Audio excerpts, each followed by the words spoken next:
So, ladies and gentlemen, I'd like to welcome to the stage the woman who I believe will be, should be, must be the next leader of the Conservative Party and our next Prime Minister, Theresa May.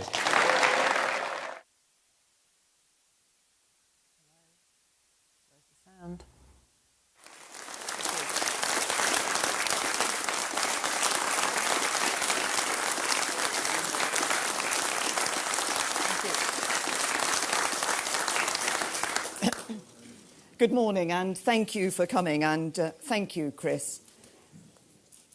I want to start by paying tribute to the Prime Minister. It's easy to forget how far the Conservative Party and our country have come since David Cameron was first elected leader in 2005. Thanks to David, we were elected into government for the first time in 18 years. We won a majority in the House of Commons for the first time in 23 years. And in difficult times, we stabilised the economy, reduced the deficit, and helped more people into work than ever before. But David's legacy is about more than the economic rescue mission we undertook.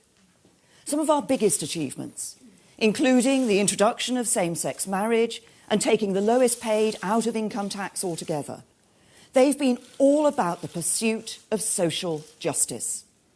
We have shown that when the Conservatives have an open, inclusive, one nation agenda of social reform, we win elections and we change the country for the better. Yes. So I want to thank David on behalf of our party for his public service and for his significant achievements as Prime Minister. It has been a privilege to serve in his cabinet.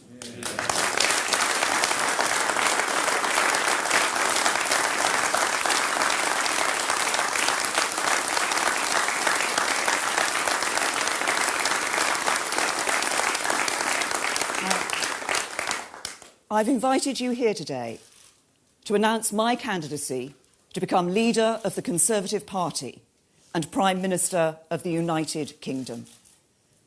And I do so for three clear reasons. First, following last week's referendum, our country needs strong, proven leadership to steer us through this period of economic and political uncertainty and to negotiate the best possible terms as we leave the European Union.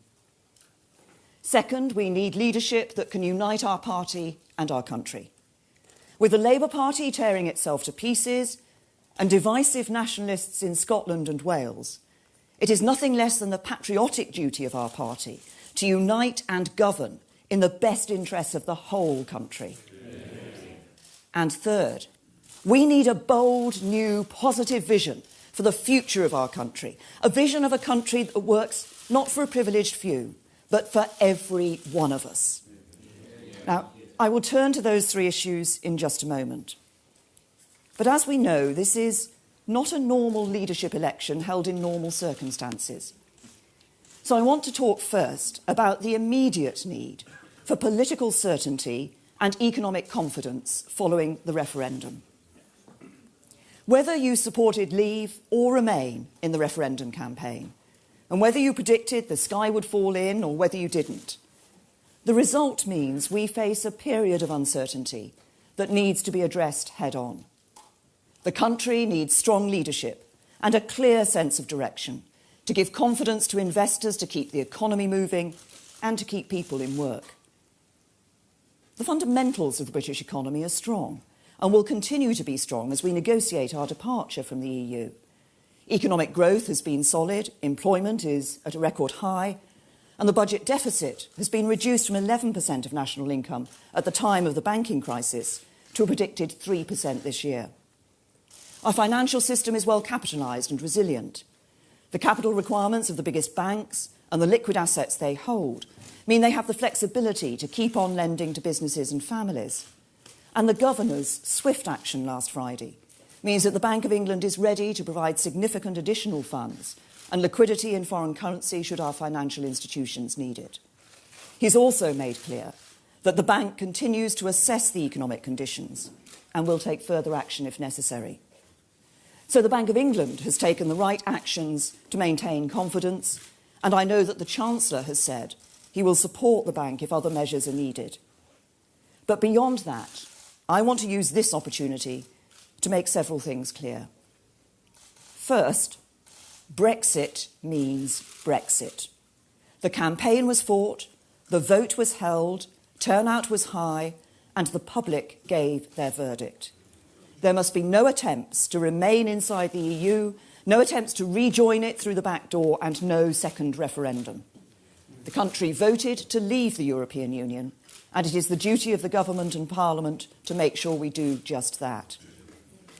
Second, there should be no general election until 2020.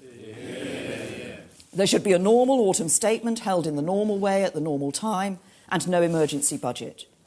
And there should be no decision to invoke Article 50 until the British negotiating strategy is agreed and clear, which means Article 50 should not be invoked before the end of this year.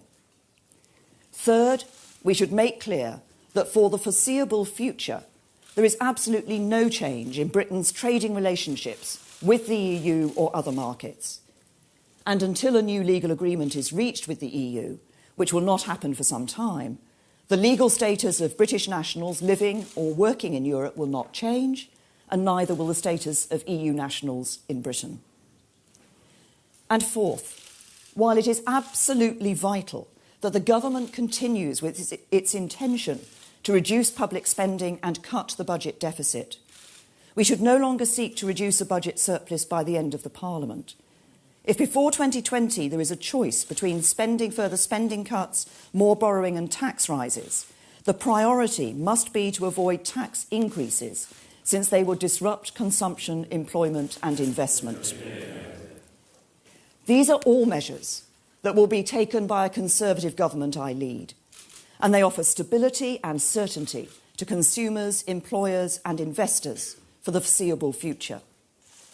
And I want to reassure foreign governments, international companies and foreign nationals living in Britain that we are the same outward-looking and globally minded and big-thinking country we have always been. And we remain open for business and welcoming to foreign talent. But looking ahead, negotiating the best possible terms as we leave the European Union will be crucial to our future prosperity. And that is going to require strong, proven leadership. I intend in the coming weeks to set out in some more detail my proposed negotiating principles. But for now, I want to make two important points about the way we conduct this negotiation. First, nobody should fool themselves that this process will be brief or straightforward. Regardless of the time it takes to negotiate the initial deal, it is going to take a period lasting several years to disentangle our laws, rules and processes from the Brussels machinery. That means it is going to require significant expertise and a consistent approach. I will therefore create a new government department responsible for conducting Britain's negotiation with the EU and for supporting the rest of Whitehall in its European work. That department will be led by a senior Secretary of State, and I will make sure that the position is taken by a Member of Parliament who campaigned for Britain to leave the EU. The second point is, while the ability to trade with EU member states is vital to our prosperity, there is clearly no mandate for a deal that involves accepting the free movement of people as it has worked hitherto. Now is not the time for me to set out my full negotiating principles, that will come later. But I want to be clear that as we conduct our negotiations, it must be a priority to allow British companies to trade with the single market in goods and services, but also to regain more control of the numbers of people who are coming here from Europe. Any attempt to wriggle out of that, especially from leadership candidates who campaigned to leave the EU by focusing on immigration, will be unacceptable to the public.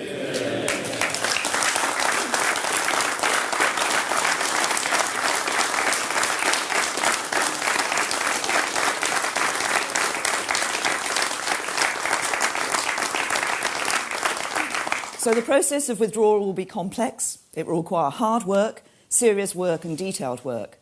And it means we need a Prime Minister who is a tough negotiator and ready to do the job from day one. But even then, it will not be possible to do what is right for Britain to get the best deal we can for our country unless we are united as a party and as a government. And that is why I believe so strongly that there needs to be a proper contest with a leader elected by the whole party with a proper mandate and no coronation brought about by backroom deals. We've just emerged from a bruising and often divisive campaign. Throughout, I made clear that on balance I favoured staying inside the EU because of the economic risk of leaving, the importance of cooperation on security matters, and the threat to the union between England and Scotland. But I also said that the sky would not fall in if we left. I was open about the costs and the benefits, and the risks and the opportunities of EU membership. So now the decision has been made. Let's make the most of the opportunities our departure presents and get out into the world and help British firms to do business all around the globe. Because the task in front of us is no longer about deciding whether we should leave or remain. The country has spoken, and the United Kingdom will leave the EU.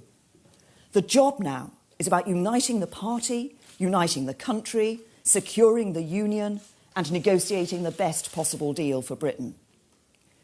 And as you can see from some of my early supporters present here today, Chris Grayling from the Leave campaign, Justine Greening from the Remain campaign, under my leadership, the Conservative Party will be able to come back together and govern not just in the interests of the 17 million Leave voters or 16 million Remain voters, but in the interests of the whole country. And this is a crucial point. Of course we need to unite the party and the country, and of course we need to negotiate the best deal we can with Europe. But if we're going to govern in the interests of the whole country, we cannot allow the government to be defined exclusively and indefinitely by the process of our withdrawal from the EU. Because Britain still needs a government that is capable of delivering a programme of serious social reform and realising a vision of a country that truly works for everyone. The evidence of this need has been known to us for a long time. If you're born poor, you will die on average 9 years earlier than others. If you're black, you're treated more harshly by the criminal justice system than if you're white. If you're a white working-class boy, you're less likely than anybody else to go to university. If you're at a state school, you're less likely to reach the top professions than if you're educated privately. If you're a woman, you still earn less than a man. If you suffer from mental health problems, there's too often not enough help to hand. If you're young, you'll find it harder than ever before to own your own home. These are all burning injustices, and as I did with the misuse of stop and search and deaths in police custody and modern slavery, I'm determined to fight against them. But the mission to make this a country that works for everyone goes further than fighting these injustices.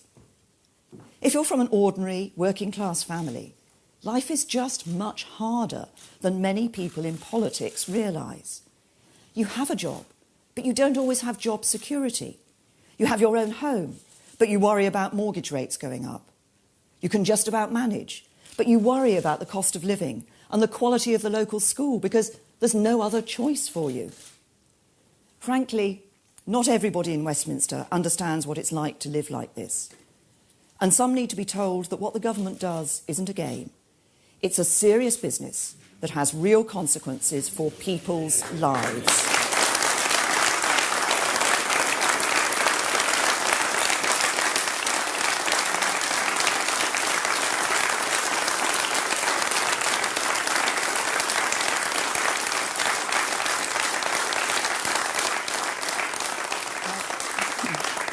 I will set out more detailed proposals in the coming weeks, but for today I want to be clear.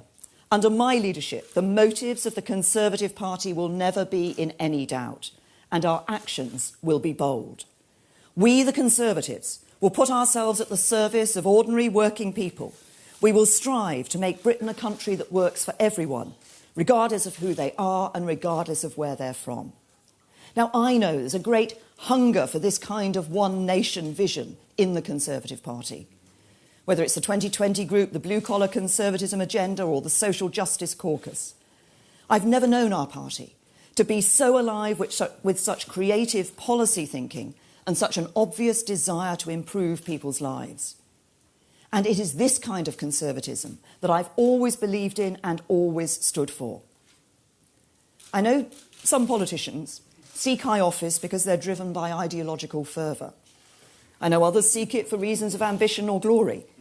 But my reasons are much simpler. I grew up the daughter of a local vicar and the granddaughter of a regimental sergeant major. Public service has been a part of who I am for as long as I can remember.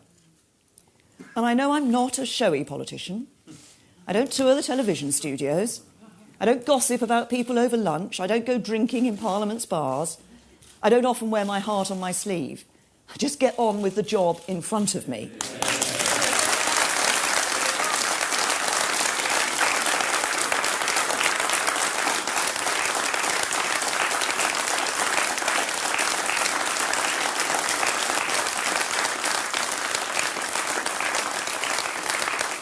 And you can judge me by my record. As Home Secretary, I was told I couldn't take on the Police Federation, but I did. I was told I couldn't cut police spending without crime going up, but crime is lower than ever. I was told I shouldn't start asking questions about police corruption, but everywhere I've seen it, from Stephen Lawrence to Hillsborough, I've exposed it. I was told I couldn't stop Gary McKinnon's extradition, but I stood up to the American government and I stopped it. I was told I couldn't deport Abu Qatada, but I flew to Jordan and negotiated the treaty that got him out of Britain for good. But if ever there was a time for a Prime Minister who is ready and able to do the job from day one, this is it.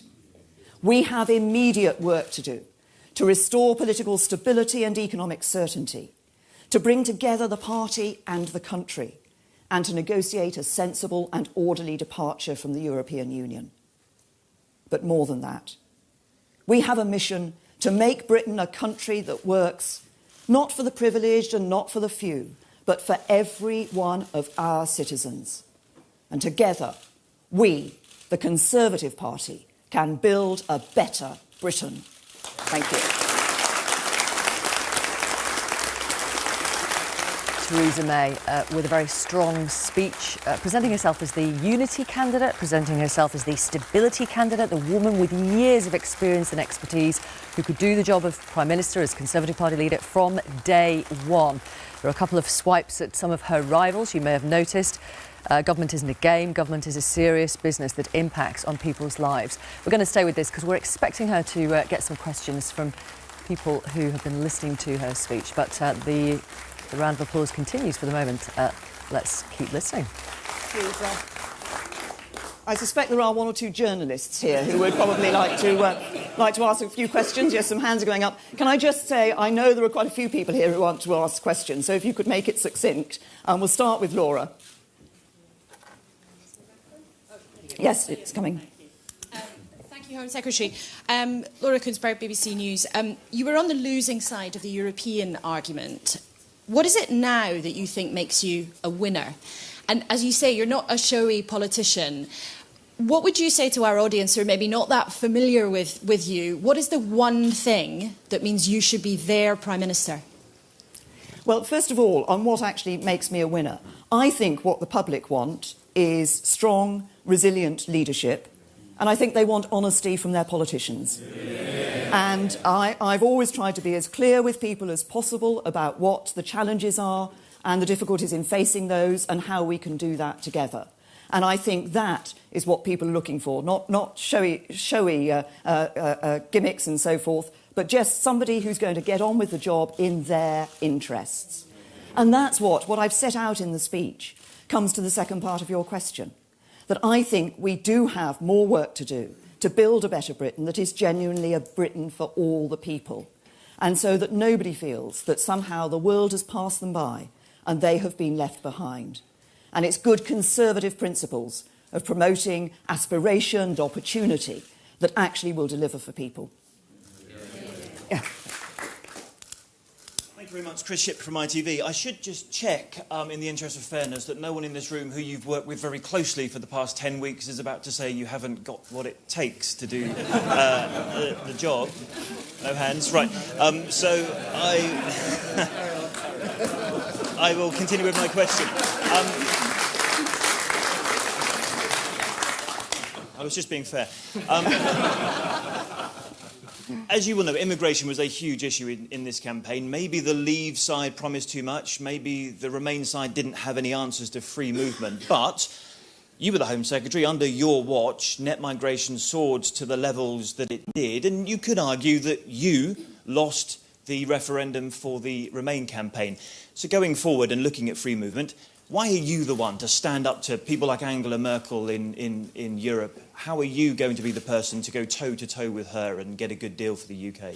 Well, you're absolutely right that immigration was a key issue for many of the voters. It's why I was clear in my speech that we must do something on free movement, we must bring some controls in, because that was a very clear message we got from people. But as to why I'm the best person who can negotiate with Angela Merkel, well, I would simply say this. I mean, I have done this. I have sat round the table. I know what it's like in those European meetings. I've not just done it, I've delivered on negotiations. Now, of course, you know, I know other people have also negotiated in Europe. I mean, I think Boris negotiated in Europe. I seem to remember last time he did a deal with the Germans, he came back with 3 nearly new water cannon. Faisal.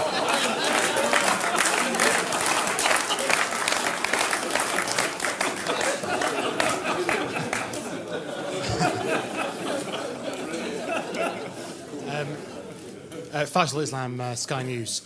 Home Secretary, 60% say the polls of your party members voted Leave. How can you persuade them that your judgment on this issue of national and economic security, it seems to have had consequences already, how can you persuade them round? And can you stand by the tens of thousands immigration target?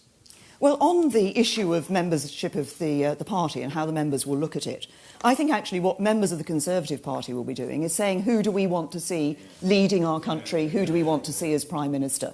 Because, as I also said in my speech, it's important that the Conservative Party is not just defined by spending its time considering how we negotiate coming out of the European Union. There is so much more that we need to do. And we must remember, and I think our party membership will, that we were elected last year on a mandate to deliver a manifesto for the people of this country. I think it's right that we continue to have ambition in relation to bringing immigration down. We did show, as over my time as Home Secretary, I've shown that where it's possible to introduce levers to change migration, we did see changes taking place. We now have to deal with the situation that we have. And, of course, as I've said, looking to bring controls into free movement is part of the work as we go forward. Who else? Gary. Thank you very much indeed. Gary Gibbon, Channel 4 News. Just on that point then, a lot of voters, when you went out and talked to them during this referendum campaign, seemed to think if they voted for Brexit, the drawbridge would be coming up. There would be much, much lower net migration. You seem to be saying not. Can you confront them with that? Can you tell them, actually, as someone who presided over non-EU migration that was even higher than EU migration, actually, you've got to get used to it? And just one other thing, do you see parallels, some of your supporters seem to, between yourself and Angela Merkel? Well, I said I wasn't a showy politician. The other thing I've never done as a politician is try to compare myself to any other politician. I just do my own thing and get on with it, and I think that's the important thing.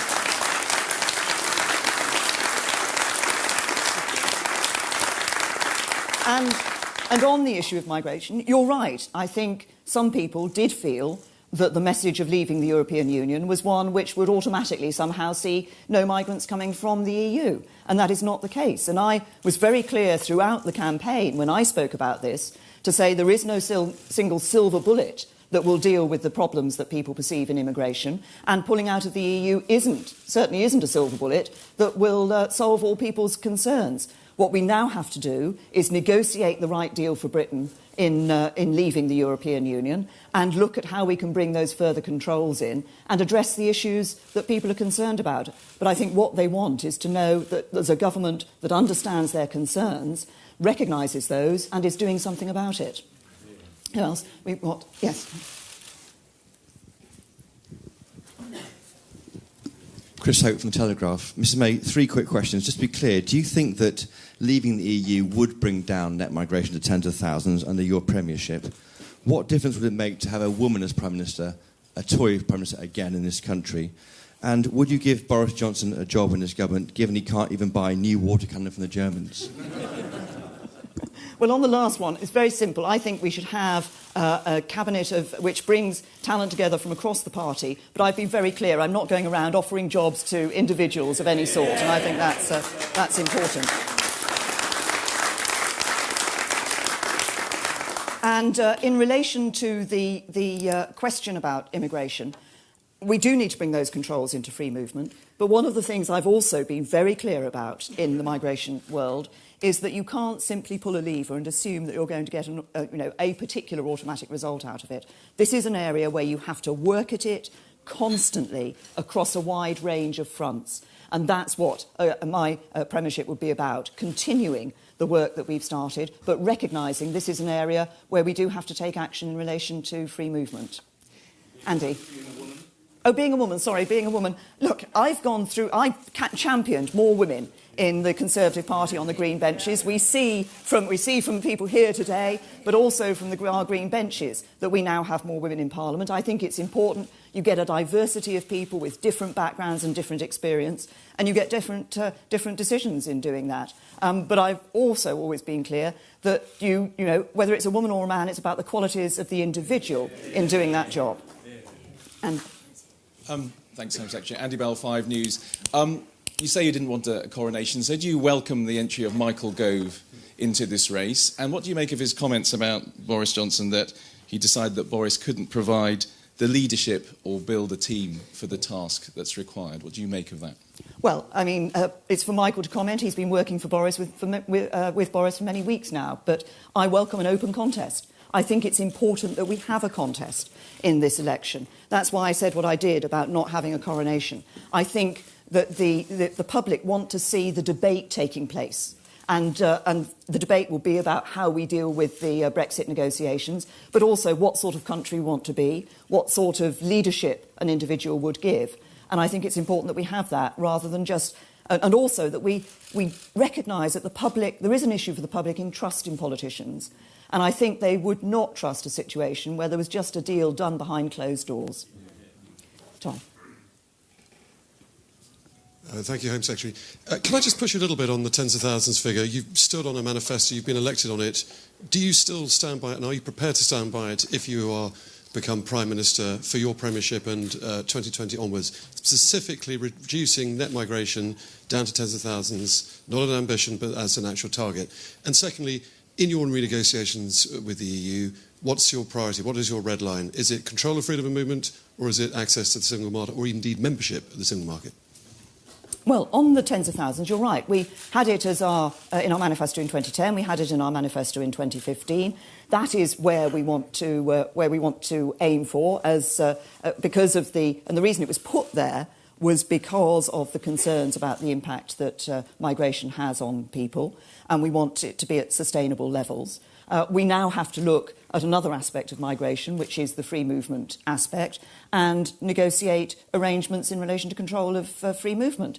And on where the red line lies, I took the view, indeed, before the beginning of the negotiations that David did with the EU, that we shouldn't stand here at this point in time and say, that's my red line or that's my red line, because actually you're giving away some of your hand to the other side.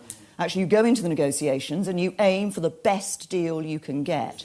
And that is action on free movement together with the best possible access for trade in goods and services. And I emphasise services because those are hugely important to the UK. Yeah. Sam Coates from The Times. In your opening remarks, you said that there would be no immediate change to the status of EU nationals in Britain. Could there be a situation where people currently living in Britain from Europe are no longer welcome in Britain, no longer have the right to live in Britain, therefore? And secondly, you famously said the Tory party was the nasty party. Is it any longer? On that, I've been saying for some time that it's no longer the nasty party. And I have to say, I think David Cameron made a huge effort to change our party and can be congratulated for that.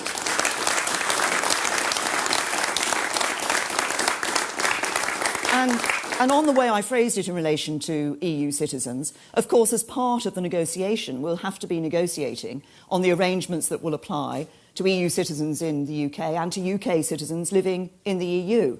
So at the moment, we're still full members and we're still in there with all the arrangements that have applied in the past, and there is certainty for people for that. But it will be part of the negotiation. It's just part of the legal arrangements that have to take place. But it's not about whether people are welcome here. It's about those negotiations and those legal negotiations that need to take place. Thank you. Home Secretary Nick Watt, BBC Newsnight. Home Secretary, you have said that there can be no backdoor entry into the EU, and you've had a few pops at Boris Johnson, who appears to be moving away from quite a lot of what he said in the referendum. Can I ask you, is your pitch that you are Theresa May, the Remainer, who will deliver Leave, unlike Boris Johnson, the Brexiter, who appears to be delivering a version of Remain? My pitch is very simple. I'm Theresa May, and I think I'm the best person to be Prime Minister of this country.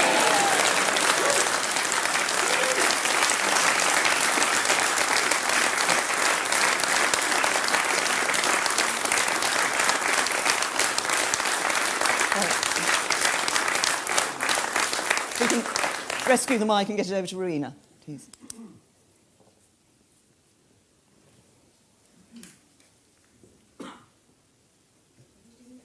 Rowena, sitting there. Rowena Mason from The Guardian. You said during the campaign that you wanted, regardless of the referendum results, to look at taking the UK out of the European Convention on Human Rights. Is that still your position? Is that what you'd like to do? Well, look, you're right. I've set my position on the ECHR out very clearly. But I also recognise that this is an issue that divides people, and I think the reality is there would be no parliamentary majority for pulling out of the ECHR. So that is something I'm not going to pursue. Paul Flynn time. Paul Flynn time, yes. Chris, if I say good luck, it's for Paul Flynn.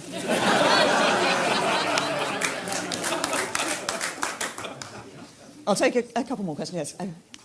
Sorry. Yes. Ben Glaze from the Daily Mirror. You gave one speech during the referendum campaign that mainly focused on the ECHR. Why didn't you campaign harder to stay in the EU? Well, I did campaign to stay in the EU. I was up and down the country campaigning to stay in the EU, and indeed over to Northern Ireland was one of the trips I made to campaign to stay in the EU. I also, you might have noticed, actually had to get on with some government business alongside it, like getting the Investigatory Powers Bill and the Policing and Crime Bill through Parliament, through the House of Commons, both of which we achieved. Right, I'll take a couple more questions. Quentin. Sorry. Have you spoken to David Cameron about this leadership bit? And David's aware that I'm standing. I think. Have you spoken to him?